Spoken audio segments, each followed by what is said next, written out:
ಎಲ್ರಿಗೂ ನಮಸ್ಕಾರ. ನಾನು ಆಶೀಶ್ ಕೆ ಪಾಟೀಲ್. ಈಗ ಇವತ್ತಿನ ಒಂದು ವಿಡಿಯೋದಲ್ಲಿ ಏನು ಹೇಳ್ತಾ ಇದ್ದೀನಪ್ಪ ಅಂದರೆ, ತಮಗೆ ಈ ಒಂದು ಸಂಧ್ಯಾ ಸುರಕ್ಷಾ ಯೋಜನೆಯಲ್ಲಿ ಬರತಕ್ಕಂಥ 1200 ರೂಪಾಯಿ, ಮತ್ತೆ ಇದು ಅಂಗವಿಕಲ ವೇತನದಲ್ಲಿ ಬರ್ತಕ್ಕಂಥ ಒಂದು ದುಡ್ಡು, ಹಾಗೆ ವಿಧವಾ ವೇತನದಲ್ಲಿ ಬರ್ತಕ್ಕಂಥ ದುಡ್ಡು, ಮತ್ತೆ ಇಂದಿರಾ ಗಾಂಧಿ ವೃದ್ಧಾಪ್ಯ ವೇತನ ಮತ್ತು ಮನಸ್ವಿನಿ ಯೋಜನೆಯಲ್ಲಿ ಬರ್ತಕ್ಕಂಥ ಒಂದು 800 ರೂಪಾಯಿ, ಹೀಗೆ ಎಲ್ಲವೂ ಪೆನ್ಷನ್ ಅಮೌಂಟ್, ಈ ಒಂದು ಪಿಂಚಣಿ ಒಂದು ಸ್ಟಾಪ್ ಆಗಿದ್ರೆ ತಮಗೆ ಬರ್ತಾ ಇದ್ದಿದ್ದಿಲ್ಲ. ಈಗ ನೀವು ಆಲ್ರೆಡಿ ಒಂದು ನೋಂದಾಯಿತರಾಗಿದ್ರಿ, ಈಗ ಬರ್ತಾ ಇಲ್ಲ, ಸ್ಟಾಪ್ ಆಗಿದ್ರೆ ಯಾವ ಕಾರಣದಿಂದ ಸ್ಟಾಪ್ ಆಗಿದೆ ಅಂತ ತಾವು ತಿಳ್ಕೋಬಹುದು. ಹಾಗೆ ಈ ಒಂದು ಇದಕ್ಕೆ ಮತ್ತೆ ಸ್ಟಾರ್ಟ್ ಮಾಡಲಿಕ್ಕೆ ಏನು ಮಾಡಬೇಕು ಅಂತ ಫುಲ್ ಡೀಟೇಲ್ ಆಗಿ ತಮಗೆ ಈ ಒಂದು ವಿಡಿಯೋದಲ್ಲಿ ತಿಳಿಸ್ಕೊಡ್ತೀನಿ ಹೇಗೆ ಅಂತ. ಬನ್ನಿ, ಈ ಒಂದು ನನ್ನ ಚಾನೆಲ್ನ ಸಬ್ಸ್ಕ್ರೈಬ್ ಮಾಡದೇ ಇದ್ದಲ್ಲಿ, ಇಲ್ಲಿವರೆಗೂ ಏನಾದರೂ ಫಸ್ಟ್ ಟೈಮ್ ಈ ಒಂದು ಆಶೀಶ್ ಕೆ ಪಾಟೀಲ್ ಚಾನಲ್ಗೆ ಈ ಒಂದು ವಿಡಿಯೋನ ನೋಡ್ತಾ ಇದ್ರೆ ತಾವು ನನ್ನ ಚಾನಲ್ನ ಸಬ್ಸ್ಕ್ರೈಬ್ ಮಾಡ್ಕೊಳ್ಳಿ, ಬೆಲ್ ಬಟನ್ ಕೂಡ ಒತ್ಬೋದು. ಹಾಗೆ ಈಗಾಗಲೇ ಸಬ್ಸ್ಕ್ರೈಬ್ ಮಾಡಿರ್ತಕ್ಕಂಥ ಎಲ್ಲ ಸಬ್ಸ್ಕ್ರೈಬರ್ಗಳಿಗೆ ನನ್ನ ತುಂಬು ಹೃದಯದ ವಂದನೆಗಳು. ಏಕೆ ನನ್ನ ಚಾನಲ್ನ ಸಬ್ಸ್ಕ್ರೈಬ್ ಮಾಡ್ಬೇಕಪ್ಪ ಅಂದರೆ, ಇದರಲ್ಲಿ ಇನ್ಫಾರ್ಮೇಟಿವ್ ವಿಡಿಯೋಸ್ಗಳು ತಾವು ಚೆಕ್ ಮಾಡ್ಬೋದು. ನನ್ನ ಚಾನಲ್ನಲ್ಲಿ ಎಲ್ಲ ಉಪಯುಕ್ತ ಮಾಹಿತಿಗಳು ತಮ್ಮ ಜೀವನದಲ್ಲಿ ಯಾರಾದರೂ, ಈಗ ನಿಮ್ಮ ಈ ಒಂದು ವಿಡಿಯೋ ಯಾರಿಗಾದರೂ ಯೂಸ್ ಆಗ್ಬೋದು, ಅವ್ರು ನೋಡ್ತಾರೆ. ಮತ್ತೆ ಇಲ್ಲ ತಮಗೆ ಯೂಸ್ ಆಗ್ತಕ್ಕಂಥ ವಿಡಿಯೋಸ್ಗಳು, ಬೇರೆ ವಿಡಿಯೋಸ್ಗಳು ಇರ್ತವೆ, ಅವನ್ನ ನೋಡ್ಬೋದು. ಹೀಗೆ ಎಲ್ಲವೂ ಕೂಡ ಒಂದು ಉಪಯುಕ್ತ ಜೀವನದಲ್ಲಿ, ಮನುಷ್ಯನ ಜೀವನದಲ್ಲಿ ಅವಶ್ಯಕತೆ ಇರುವಂತಹ ಒಂದು ಉಪಯುಕ್ತ ಮಾಹಿತಿಗಳನ್ನು ಮಾತ್ರ ಈ ಒಂದು ನಮ್ಮ ಚಾನಲ್ ನಲ್ಲಿ ಕೊಡ್ತಾ ಇರ್ತೀವಿ. ಹಾಗೆ ಬನ್ನಿ, ಇವತ್ತಿನ ಒಂದು ವಿಡಿಯೋನ ಸ್ಟಾರ್ಟ್ ಮಾಡೋಣ. ಈ ಒಂದು ಏನಪ್ಪಾ ಅಂದ್ರೆ, ತಮ್ಮ ಪಿಂಚಣಿ ಬರೋದು ಬಂದಾಗಿತ್ತಂದ್ರೆ ಅದಕ್ಕೆ ಸ್ಟಾರ್ಟ್ ಹೇಗೆ ಮಾಡಬೇಕು, ಮತ್ತೆ ಎಲ್ಲಿ ಹೋಗಿ ಕಿಸಿದ್ರೆ ಏನು ಮಾಹಿತಿಯನ್ನು ಏನು ಕೊಟ್ಟು ಮತ್ತೆ ಸ್ಟಾರ್ಟ್ ಮಾಡಬೇಕು ಅನ್ನೋದನ್ನ ಪೂರ್ತಿ ಡೀಟೇಲ್ ಆಗಿ ಈ ಒಂದು ವಿಡಿಯೋದಲ್ಲಿ ತೋರಿಸ್ಕೊಡ್ತೀನಿ. 4-5 ನಿಮಿಷದ ವಿಡಿಯೋ ಇರುತ್ತೆ, ಸ್ಕಿಪ್ ಮಾಡದೆ ಫುಲ್. ಈ ಒಂದು ಪಿಂಚಣಿ ಒಂದು ಬಂದ್ಗೆ ಕಾರಣಗಳೇನು ಅಂದ್ರೆ, ಈ ಒಂದು ಪೆನ್ಷನ್ ಬರೋದಕ್ಕೆ ಸ್ಟಾಪ್ ಆಗಿದ್ದಕ್ಕೆ ಕಾರಣಗಳೇನು ಅನ್ನೋದನ್ನ ಮೊದಲನೇದಾಗಿ ತಿಳ್ಕೊಳ್ಳೋಣ. ಅದಕ್ಕೆ ಮೊದಲನೇ ಕಾರಣ ಏನಪ್ಪಾ ಅಂದ್ರೆ, ತಮ್ಮ ಒಂದು ಆಧಾರ್ ಕಾರ್ಡ್ ನ ಈ ಒಂದು ಪಿಂಚಣಿ ಅಕೌಂಟ್ಗೆ ಒಂದು ಆಧಾರ್ ಕಾರ್ಡ್ ಸಲ್ಲಿಸದೇ ಇರಬಹುದು. ಅದಕ್ಕಾಗಿ ಈ ಒಂದು ತಮ್ಮ ಪೆನ್ಷನ್ ಬರೋದು ಸ್ಟಾಪ್ ಆಗಿರ್ಬೋದು. ಮತ್ತು ಎರಡನೇದಾಗಿ ಈ ಒಂದು ಎರಡು ಬ್ಯಾಂಕ್ ಅಕೌಂಟ್ಗಳು, ತಾವು 2 ಬ್ಯಾಂಕ್ ಅಕೌಂಟ್ಗಳನ್ನು, SB ಅಕೌಂಟ್ಗಳನ್ನು ತಾವು 2 ಬ್ಯಾಂಕ್ ಅಕೌಂಟ್ ಹೊಂದಿದ್ರೆ ಅವು 2 ಅಕೌಂಟ್ ಒಂದು ಪಿಂಚಣಿ ಅಕೌಂಟ್ಗೆ ಸೇವ್ ಆಗಿರ್ತವೆ. ಅದಕ್ಕಾಗಿ ತಾವು ಹೋಗಿ ಈ ಒಂದು ಒಂದು ಅಕೌಂಟ್ ಅನ್ನ ಡಿಲೀಟ್ ಮಾಡಿಸಿ ಒಂದು ಅಕೌಂಟ್ ಅನ್ನ ಇಡಿಸ್ಬೇಕು. ಅದು ಹೇಗೆ ಮಾಡ್ಬೇಕು ಅನ್ನೋದು ನಾನು ನೆಕ್ಸ್ಟ್ ಸ್ಟೆಪ್ ಅಲ್ಲಿ ಹೇಳ್ತೀನಿ. ಹಾಗೆ ಒಂದು ನೆಟ್ವರ್ಕ್ ಸಮಸ್ಯೆಯಿಂದ ತಮ್ಮ ಒಂದು ಅರ್ಜಿ ಅಪೂರ್ಣ ಆಗಿರುತ್ತೆ. ಅದಕ್ಕೋಸ್ಕರ ತಾವು ಏನಪ್ಪಾ ಅಂದ್ರೆ, ಈ ಒಂದು ಸ್ಟಾಪ್ ಆಗಿರುತ್ತೆ, ಪಿಂಚಣಿ ಬರೋದು ಸ್ಟಾಪ್ ಆಗಿರುತ್ತೆ. ಮತ್ತೆ ಒಂದು ದಾಖಲೆಗಳ ಹೆಸರು, ಈಗ ತಮ್ಮ ದಾಖಲೆಗಳ ಹೆಸರು ಏನಿರುತ್ತೆ, ಒಂದು ಆಧಾರ್ ಕಾರ್ಡ್ ಅಲ್ಲಿ ಬೇರೆ ಇರುತ್ತೆ, ಒಂದು ಬ್ಯಾಂಕ್ ಅಕೌಂಟ್ ಅಲ್ಲಿ ಬೇರೆ ಇರುತ್ತೆ, ಮತ್ತು ಪಿಂಚಣಿ ಒಂದು ಅಪ್ರೂವ್ ಆಗಿದೆ ಸರ್ಟಿಫಿಕೇಟ್ ಬಂದಿರುತ್ತೆ, ಆ ಸರ್ಟಿಫಿಕೇಟ್ ಅಲ್ಲಿ ಬೇರೆ ಇರುತ್ತೆ. 3ರಲ್ಲಿ ಬೇರೆ ಬೇರೆ ಇದ್ದ ಕಾರಣ ಈ ಒಂದು ಪೆನ್ಷನ್ ಬರೋದು ಕೂಡ ಸ್ಟಾಪ್ ಆಗುತ್ತೆ. ಅದಕ್ಕಾಗಿ ಈ ಒಂದು ಆಧಾರ್ ಕಾರ್ಡ್ ನಲ್ಲಿ ಇದ್ದಂತೆ ಸೇಮು ತಾವು ಒಂದು ಅಕೌಂಟ್ ಅನ್ನು ತೆಗೆಸಬೇಕು. ಅದೇ ಅಕೌಂಟ್ ಮತ್ತು ಅದೇ ಆಧಾರ್ ಕಾರ್ಡ್ ನಲ್ಲಿ ಇರುವಂತೆ ಈ ಒಂದು ಪಿಂಚಣಿಯನ್ನು ಮಾಡಿಸ್ಕೋಬೇಕು. ಈ ರೀತಿಯಾಗಿ ಎಲ್ಲದರಲ್ಲಿ ಸೇಮ್ ಇದ್ರೆ ತಮ್ಮ ಪಿಂಚಣಿ ಸ್ಟಾಪ್ ಆಗೋದಿಲ್ಲ.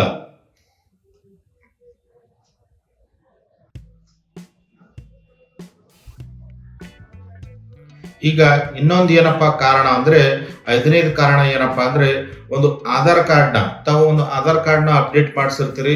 ಆ ಆಧಾರ್ ಕಾರ್ಡ್ ನ ಅಪ್ಡೇಟ್ ಮಾಡಿಸಿದ್ಮೇಲೆ ತಾವು ಈ ಒಂದು ಪಿಂಚಣಿಗೆ ಯಾವ ಒಂದು ಇಲಾಖೆಗೆ ಹೋಗಿ ಒಂದು ಅಪ್ಡೇಟ್ ಅನ್ನು ಮಾಡಿಸಿರಲ್ಲ. ತಾವು ಏನಪ್ಪಾ ಅಂದ್ರೆ, ಈ ಆಧಾರ್ ಕಾರ್ಡ್ ಹೆಸರನ್ನು ತಿದ್ದುಪಡಿ ಮಾಡಿದ್ಮೇಲೆ ಅದನ್ನು ಹೋಗಿ ಕೇಸಿಂದ್ರ ಮತ್ತೆ ಆ ಇಲಾಖೆಗೆ, ಒಂದು ಪಿಂಚಣಿ ಇಲಾಖೆಗೆ, ತಹಶೀಲ್ದಾರ್ ಕಚೇರಿಗೆ ಹೋಗಿ ಒಂದು ಪಿಂಚಣಿ ವಿಭಾಗಕ್ಕೆ ಹೋಗಿ ಒಂದು ಅಪ್ಡೇಟ್ ಅನ್ನು ಮಾಡಿಸ್ಬೇಕು. ಒಂದು ರೀಸೆಂಟ್ ಆದ ಮತ್ತೆ ಆಧಾರ್ ಕಾರ್ಡ್ ನ ಅವರಿಗೆ ಕೊಟ್ಟು ಅಪ್ಡೇಟ್ ಮಾಡಿಸ್ಕೊಳ್ಳಿ. ಇದು ಒಂದು ಕಾರಣದಿಂದ ತಮ್ಮ ಪೆನ್ಷನ್ ಬರೋದು ಸ್ಟಾಪ್ ಆಗಿರುತ್ತೆ. ಮತ್ತೆ ಇನ್ನೊಂದೇನಪ್ಪಾ ಅಂದ್ರೆ, ಈಗ ತಮಗೆಲ್ಲ ಗೊತ್ತಿರೋ ಹಾಗೆ ಎಲ್ಲ ಸೌಲಭ್ಯಗಳು ಆಧಾರ್ ಕಾರ್ಡ್ಗೆ ಲಿಂಕ್ ಆಗಿರ್ತವೆ. ತಾವು ಈ ಒಂದು ಆಧಾರ್ ಕಾರ್ಡ್ ಕೊಟ್ಟಿಲ್ಲಪ್ಪ ಅಂದ್ರೆ, ಈ ಒಂದು ಪಿಂಚಣಿ ವಿಭಾಗಕ್ಕೆ ಹೋಗಿ ತಮ್ಮ ಒಂದು ಆಧಾರ್ ಕಾರ್ಡ್ ಸಲ್ಲಿಸಿಲ್ಲಪ್ಪ ಅಂದ್ರೆ, ಅದನ್ನು ಒಂದು ಕಾರಣಕ್ಕಾಗಿ ಈ ಒಂದು ಏನಪ್ಪಾ ಅಂದ್ರೆ ತಮಗೆ ಪೆನ್ಷನ್ ಬರೋ ಸ್ಟಾಪ್ ಆಗಿರುತ್ತೆ. ಅದನ್ನು ಕೂಡ ಒಂದು ಆಧಾರ್ ಕಾರ್ಡ್ ಅನ್ನ ಮೊದಲು ಕೊಟ್ಕೊಳ್ಳಿ. ಮತ್ತೆ ಇನ್ನೊಂದೇನಪ್ಪಾ ಅಂದ್ರೆ ಈಗ ನೀವು ಪಿಂಚಣಿ ಅಂತೂ ಮಾಡಿಸಿದಿರ, ಪಿಂಚಣಿ ನಿಮ್ಗೆ ಒಂದು ಪ್ರಮಾಣ ಪತ್ರ ಕೂಡ ಬಂದಿದೆ, ಪಿಂಚಣಿ ಮಾಡಿಸಿದ್ರೆ ನಿಮ್ಮ ಅಕೌಂಟೇ ಇದ್ದಿದ್ದಿಲ್ಲ ಅಂದ್ರೆ ಹೇಗ್ ಮಾಡ್ತೀರಾ? ಅದಕ್ಕಾಗಿ ಅಕೌಂಟ್ ಇದ್ದಿದ್ದಿಲ್ಲ ಅಂದ್ರೂ ತಮ್ಮ ಪಿಂಚಣಿ ಬರೋದು ಸ್ಟಾಪ್ ಆಗುತ್ತೆ. ಅದಕ್ಕಾಗಿ ಒಂದು ಅಕೌಂಟ್ ಕೂಡ ಹೋಗಿ ತಾವು ಅಪ್ಡೇಟ್ ಅನ್ನು ಮಾಡಿಸ್ಬೇಕು. ಒಂದು ಇಲಾಖೆಗೆ ಹೋಗಿ, ಈ ಒಂದು ಪಿಂಚಣಿ ವಿಭಾಗಕ್ಕೆ ಹೋಗಿ ಈ ಒಂದು ನಿಮ್ಮ ಅಕೌಂಟ್ ಡೀಟೇಲ್ಸ್ ಅನ್ನ ಕೂಡ ಅಪ್ಡೇಟ್ ಮಾಡಿಸ್ಬೇಕು. ಮತ್ತೆ ಇನ್ನೊಂದು ಏನಪ್ಪಾ ಅಂದ್ರೆ ಮೇನ್ ಕಾರಣ ಒಂದು ಅನರ್ಹ ವ್ಯಕ್ತಿಗಳು.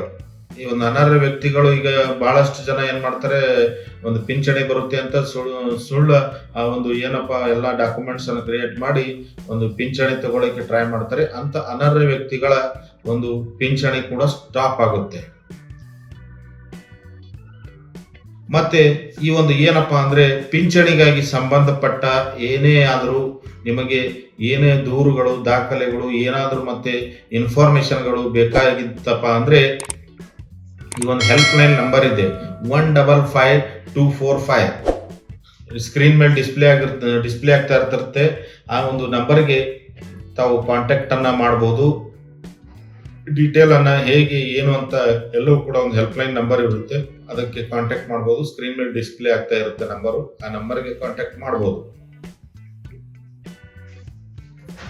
ಈ ಒಂದು ಪಿಂಚಣಿ ತಮಗೆ ಸರಳವಾಗಿ ಅಂದ್ರೆ ಈ ಒಂದು ಪೆನ್ಷನ್ ಅಮೌಂಟ್, ಪಿಂಚಣಿ ಅಮೌಂಟ್, ಈ ಒಂದು ಎಲ್ಲಾ ಯೋಜನೆಗಳ ಅಮೌಂಟ್ ಸರಳವಾಗಿ ಬರಲು ಏನ್ ಮಾಡ್ಬೇಕಪ್ಪ ಅಂದ್ರೆ ಒಂದು ಪಿಂಚಣಿ ಮಂಜೂರು ಪತ್ರವನ್ನು ತೆಗೆದುಕೋಬೇಕು. ಮತ್ತೆ ಒಂದು ಏನಪ್ಪಾ ಆಧಾರ್ ಕಾರ್ಡ್ ನ ತೆಗೆದುಕೋಬೇಕು, ಬ್ಯಾಂಕ್ ಪಾಸ್ಬುಕ್, ಮತ್ತೆ ತಹಶೀಲ್ದಾರ್ ಕಚೇರಿಯಲ್ಲಿರುವ ಪಿಂಚಣಿ ಶಾಖೆಗೆ ಈ ಒಂದು ಏನು ಇವೆಲ್ಲ ದಾಖಲಾತಿಗಳು ಕೊಟ್ರೆ ತಮಗೆ ನಿರಂತರ ಒಂದು ಪಿಂಚಣಿಗಳು ಬರ್ತಾ ಇರ್ತವೆ. ಕರೆಕ್ಟ್ ಆಗಿರ್ತಕ್ಕಂಥ ಪಿಂಚಣಿ ಮಂಜೂರು ಪತ್ರ, ಆಧಾರ್ ಕಾರ್ಡು ಮತ್ತೆ ಬ್ಯಾಂಕ್ ಪಾಸ್ಬುಕ್, ಈ 3 ಡಾಕ್ಯುಮೆಂಟ್ಸ್ ಎಲ್ಲದರಲ್ಲಿ ನೇಮ್ ಕರೆಕ್ಟ್ ಆಗಿ ಸೇಮ್ ಇತ್ತಪ್ಪ ಅಂದ್ರೆ ತಾವು ಇಷ್ಟು ಹೋಗಿ ಒಂದು ತಹಶೀಲ್ದಾರ್ ಕಚೇರಿಯಲ್ಲಿ ಇರತಕ್ಕಂತ ಒಂದು ಪಿಂಚಣಿ ಶಾಖೆ ಕೊಟ್ರೆ ತಮಗೆ ನಿರಂತರವಾದ ಈ ಒಂದು ಯೋಜನೆಗಳ ಫಲಗಳು ತಮ್ಮ ಬ್ಯಾಂಕ್ ಅಕೌಂಟ್ಗೆ ಬರ್ತಾ ಇರ್ತವೆ. ಏನು ಪ್ರಾಬ್ಲಮ್ ಇಲ್ಲ, ಏನು ದೊಡ್ಡ ಸಮಸ್ಯೆ ಇಲ್ಲ, ಏನು ಇಲ್ಲ. ಹಾಗೆ ಈ ಒಂದು ಏನಪ್ಪಾ ಅಂದ್ರೆ ಈ ಒಂದು ಪಿಂಚಣಿ ಒಂದು ಸ್ಟೇಟಸ್ ಅನ್ನ ತಮಗೆ ಯಾವ ಅಕೌಂಟ್ಗೆ ಬರ್ತಾ ಇದೆ, ಮತ್ತೆ ಹೇಗೆ ಏನು, ಯಾವ ತಿಂಗಳು ಬಂದಿದೆ, ಯಾವ ತಿಂಗಳು ಬಂದಿಲ್ಲ, ಎಲ್ಲವೂ ಸ್ಟೇಟಸ್ ಅನ್ನ ಚೆಕ್ ಮಾಡೋದು ನಾನು ಹಿಂದಿನ ವಿಡಿಯೋದಲ್ಲಿ ಮಾಡಿರ್ತೀನಿ. ಫುಲ್ ವಿಡಿಯೋ ಡೀಟೇಲ್ ಆಗಿ ಸ್ಟೇಟಸ್ ಅನ್ನು ಹೇಗೆ ಚೆಕ್ ಮಾಡ್ಬೇಕಂತ ಹಿಂದಿನ ವಿಡಿಯೋದಲ್ಲಿ ಮಾಡಿದೀನಿ. ತಾವು ಈ ಒಂದು ಐ ಬಟನ್ ನಲ್ಲಿ ಮೇಲ್ಗಡೆ ಒಂದು ಐ ಬಟನ್ ನಲ್ಲಿ ಬರ್ತಾ ಇರುತ್ತೆ, ಅಲ್ಲಿ ಕ್ಲಿಕ್ ಮಾಡಿ ಒಂದು ತಮ್ಮ ಒಂದು ಪಿಂಚಣಿ ಸ್ಟೇಟಸ್ ಅನ್ನು ಚೆಕ್ ಮಾಡಬಹುದು.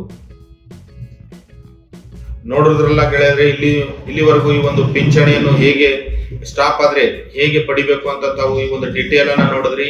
ಈಗ ಈ ಒಂದು ಮಾಹಿತಿ ತಮಗೆ ಉಪಯುಕ್ತ ಆದಲ್ಲಿ ಇನ್ನೊಬ್ಬರಿಗೂ ಕೂಡ ಶೇರ್ ಮಾಡಿ, ಅವರಿಗೂ ಕೂಡ ಉಪಯುಕ್ತ ಆಗುತ್ತೆ. ತಮಗೆ ಉಪಯುಕ್ತ ಆದಲ್ಲಿ ಮತ್ತೊಬ್ಬರಿಗೂ ಕೂಡ ಶೇರ್ ಆಗ್ಲಿ, ಯಾಕಂದ್ರೆ ಅವರಿಗೂ ಕೂಡ ಒಂದು ಯೂಸ್ ಆಗ್ಲಿ ಅಂತ ಇಂಥ ವಿಡಿಯೋಗಳನ್ನು ಮಾಡ್ತಾ ಇರ್ತೀವಿ. ಹಾಗೆ ನನ್ನ ಚಾನೆಲ್ ನ ಒಂದು ಸಬ್ಸ್ಕ್ರೈಬ್ ಮಾಡ್ಕೊಳ್ಳಿ, ಬೆಲ್ ಬಟನ್ ಕೂಡ ಒತ್ತೋದನ್ನು ಮರಿಬೇಡಿ. ಈಗಾಗಲೇ ಸಬ್ಸ್ಕ್ರೈಬ್ ಮಾಡಿರ್ತಕ್ಕಂಥ ನನ್ನ ಪ್ರೀತಿಯ ಸಬ್ಸ್ಕ್ರೈಬರ್ ಗಳಿಗೆ ನನ್ನ ತುಂಬು ಹೃದಯದ ಧನ್ಯವಾದಗಳು. ಹೀಗೆ ಒಂದು ಉಪಯುಕ್ತ ಮಾಹಿತಿಗಳು ನನ್ನ ಚಾನೆಲ್ ನಲ್ಲಿ ಬರ್ತಾ ಇರ್ತವೆ. ಅದಕ್ಕಾಗಿ ಒಂದು ಮತ್ತೆ ಸಿಗೋಣ ಮುಂದಿನ ವಿಡಿಯೋದಲ್ಲಿ. ಎಲ್ಲರಿಗೂ ಕೂಡ ನಮಸ್ಕಾರ, ಶುಭವಾಗಲಿ.